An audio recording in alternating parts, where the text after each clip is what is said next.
Hey guys, welcome to part 2 of today. So you already drew your beautiful mitten on your wrist with the snow falling down. Your next step is to make some snowflakes. I know you probably have been making these for years. If you haven't, what you're going to do is take your piece of paper.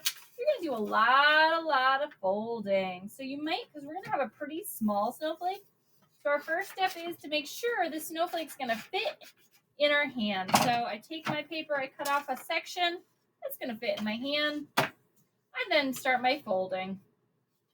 Fold it once, fold it twice, lining up those folds. I might fold it 3 times until I can't fold it anymore.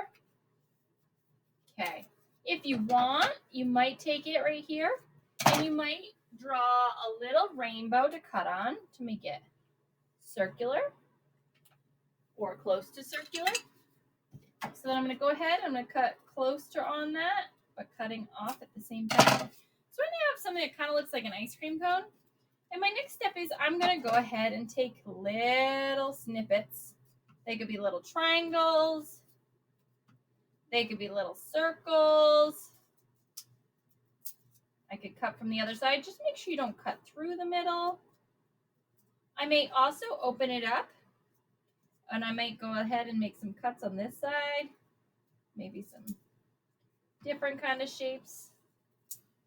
I can open it up and make different ones too, or I could just open the whole thing up and say, ooh, I like that snowflake. Look at there is a pattern on there. It is symmetrical, the same on both sides. And then what I'm going to do is stick it on. If I look at it and I'm like, oh my goodness, Miss Katie, that is a really big snowflake. I want it to be smaller.